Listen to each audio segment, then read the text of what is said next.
അല്ലാഹു അക്ബർ അല്ലാഹു അക്ബർ അല്ലാഹു അക്ബർ. പഹൽഗാം ഭീകരാക്രമണത്തിന് 6 ദിവസങ്ങൾക്ക് ശേഷം ഒരു വീഡിയോ വൈറലായിരുന്നു. ഈ വീഡിയോയിൽ ഒരാൾ സിപ്പ് ലൈനിലൂടെ കടന്നു പോകുന്നതും താഴെ ആളുകൾ ഓടുന്നതുമൊക്കെ നമുക്ക് കാണാം. ഈ വീഡിയോയിൽ ചില ആളുകൾ പെട്ടെന്ന് താഴെ വീഴുന്നതും കാണാം.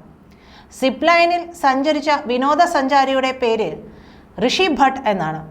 ആക്രമണം നടന്ന ദിവസം അദ്ദേഹം സിപ്പ് ലൈനിലൂടെയുള്ള തൻ്റെ യാത്രയുടെ വീഡിയോ എടുക്കുകയായിരുന്നു. മുഴുവൻ സംഭവവും ക്യാമറയിൽ പതിഞ്ഞിരുന്നു. ഗുജറാത്തിലെ അഹമ്മദാബാദ് സ്വദേശിയായ ഋഷി ഭട്ട് കേബിൾ ഓപ്പറേറ്ററിനെതിരെ ആരോപണങ്ങൾ ഉന്നയിച്ചിട്ടുണ്ട്. സിപ്പ് ലൈൻ ഓപ്പറേറ്റർ അല്ലാഹു അക്ബർ എന്ന് 3 തവണ വിളിച്ചു പറഞ്ഞതായും പിന്നാലെ വെടിവയ്പ് ആരംഭിച്ചതായും ഋഷി പറയുന്നു.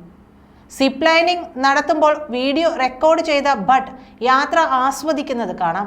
അതേസമയം പശ്ചാത്തലത്തിൽ വെടിയൊച്ചകൾ കേൾക്കാം. സംഭവം നടന്ന് 6 ദിവസത്തിന് ശേഷമാണ് ഈ വീഡിയോ വൈറലാകുന്നത്.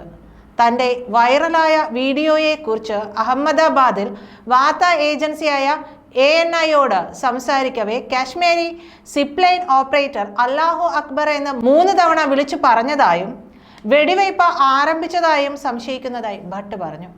എൻ്റെ മുന്നിൽ 9 പേർ സിപ്പ് ലൈനിങ് നടത്തുന്നുണ്ടായിരുന്നു. പക്ഷേ ഓപ്പറേറ്റർ ഒരു വാക്ക് പോലും പറഞ്ഞില്ല. ഞാൻ തെന്നി നീങ്ങുമ്പോൾ അവൻ അല്ലാഹു അക്ബർ എന്ന് 3 തവണ വിളിച്ചു പറഞ്ഞു. പിന്നെ വെടിവയ്പ് ആരംഭിച്ചു. എനിക്ക് ഈ ആളിനെ സംശയമുണ്ട്. അയാൾ 3 തവണ അല്ലാഹു അക്ബർ എന്ന് പറഞ്ഞു. പിന്നാലെ വെടിവയ്പ് ആരംഭിച്ചു. അയാൾ ഒരു സാധാരണ കാശ്മീരിയെ പോലെ കാണപ്പെട്ടു. ഞാൻ സിപ്പ് ലൈൻ ചെയ്തുകൊണ്ടിരുന്നപ്പോൾ വെടിയൊച്ചകൾ തുടങ്ങി. ഏകദേശം 20 സെക്കൻഡുകൾക്ക് ശേഷം അതൊരു ഭീകരാക്രമണമാണെന്ന് എനിക്ക് മനസ്സിലായി. നിലത്ത് ആളുകൾ കൊല്ലപ്പെടുന്നതും 5 മുതൽ 6 പേർക്ക് വെടിയേറ്റ് വീഴുന്നതും ഞാൻ കണ്ടു. അതിനുശേഷം ഞാൻ ബെൽറ്റിന്റെ കെട്ട് ഊരി താഴേക്ക് ചാടി ഭാര്യയെയും മകനെയും എടുത്ത് ഓടി. ആരെയും പെട്ടെന്ന് കാണാൻ പറ്റാത്ത വിധം ഒരു കുഴി പോലെയുള്ള ഒരു സ്ഥലത്ത് ആളുകൾ ഒളിച്ചിരിക്കുന്നത് ഞങ്ങൾ കണ്ടു.